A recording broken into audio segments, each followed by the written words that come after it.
escreve lá a sua carta aos Efésios, aos irmãos em Éfeso, no capítulo 2, verso 8 ao verso 10. Pela graça sois salvos, mediante a fé ou por meio da fé, e isso não vem de vós, é dom de Deus. Não vem das obras, para que ninguém se glorie. Porque somos feituras suas, criados em Cristo Jesus, para as boas obras, as quais Deus preparou para que andássemos nela.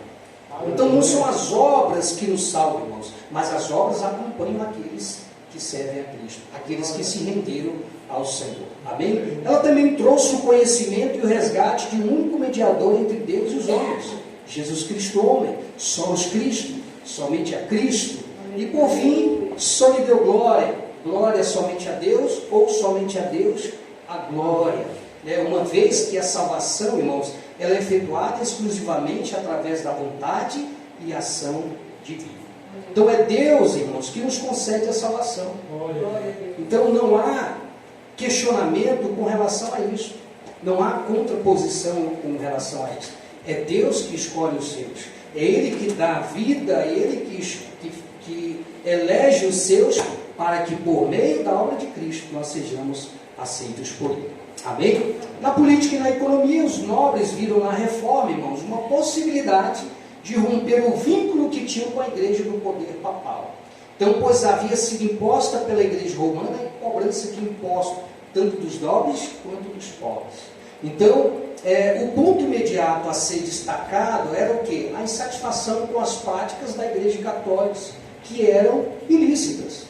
Eles agiam de maneira errada, eles cobravam aquilo que poderia ser por graça e por voluntariedade. Então havia esse ponto de tensão da reforma com a igreja católica, dos protestantes com a igreja católica. Então a igreja de Roma era naquele período a maior autoridade da Europa ocidental e detinha um imenso poder, uma vez que ela era dona de terras gigantescas.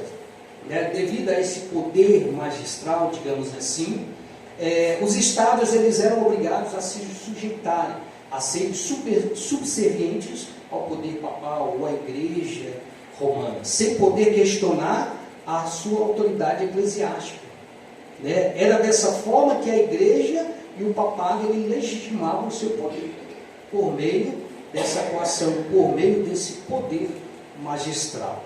E na educação, irmãos, que é um ponto importante também, que a reforma trouxe como um ponto de partida na educação, não somente Martinho Lutero como os pré-reformadores, eles não ficaram estagnados quanto à questão educativa, e foram fundamentais para a formação da pedagogia que nós temos hoje.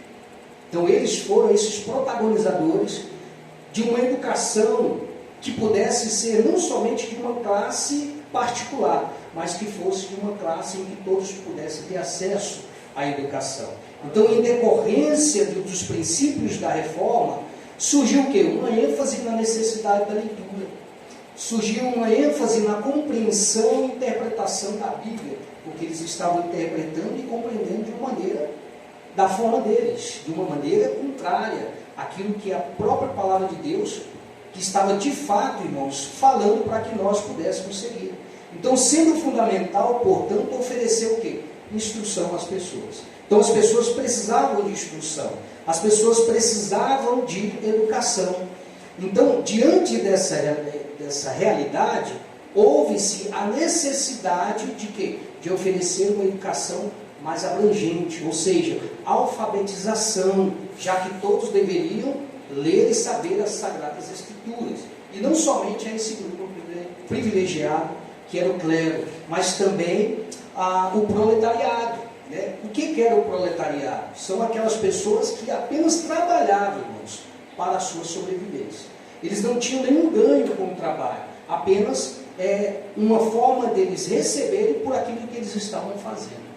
Então, se nós adentrarmos a esse detalhe, nós vamos ver que a partir daí a gente vê a exploração, a escravidão, mas eu não vou entrar em detalhes, mas só para que os irmãos entendam que o proletariado ele vivia dessa forma, ele trabalhava apenas para a sua sobrevivência. Sobre isso, irmãos, a teóloga, missióloga, pedagoga, né? Não são somente os homens que pensam, não são somente os homens que dão a sua opinião com relação a isso, mas a Durvalina Bezerra, nessa missionária, em seu artigo A Igreja Reformada de Volta à Reforma, ela diz algo muito interessante, que diz assim: quando o texto sagrado não é devidamente estudado, considerando regras fundamentais de interpretação, torna-se uma arma nas mãos daqueles que o violentam para fundamentar seus devaneios e suas megalomanias, alienando o oprimido, ou seja, o outro, né? A fim de legitimar seus ministérios. Em que sentido, irmãos? No sentido em que eles eram considerados a autoridade máxima, eles eram considerados a autoridade representativa de Deus, e eles não podiam ser tocados. E uma das teses de Martinho Lutero refere-se a isso também, do poder papal ser uma autoridade representativa de Deus. Então isso serviu como justificativa para seus atos errôneos. Afinal, o povo ele era manipulado porque não tinham o conhecimento. Eles eram manipulados porque eles não tinham a educação necessária. E Martinho Lutero sabia disso. Então eram ignorantes com relação à educação da sua época. Então o medo e a coação, irmãos, eram meios de dominar o proletariado. Era um meio de dominar aquelas pessoas que eram ignorantes, no sentido de não terem acesso ao conhecimento, porque eram restritos a eles. Por isso que legitimavam o seu ministério. E ela diz mais ainda: os erros aconteciam e acontecem, trazendo para os nossos dias, irmãos, com a própria Bíblia aberta, com a própria palavra de Deus aberta. E que o grande problema da igreja foi e é o que? Doutrinal. E também de cunho exegético hermenêutico. Porque a pessoa lia o texto, né, e ela interpretava da maneira dela, e não conforme o contexto. Porque um texto sem contexto vira pretexto. Então percebe, irmãos, a importância de se conhecer a palavra de Deus? Percebe a importância de nós conhecermos a vontade do Senhor para as nossas vidas? Qual é a vontade de Deus para a minha vida? Qual é a vontade de Deus para a sua vida? Será que nós conhecemos literalmente a palavra de Deus para que nós não caiamos ou sejamos coagidos para alguma questão eclesiástica?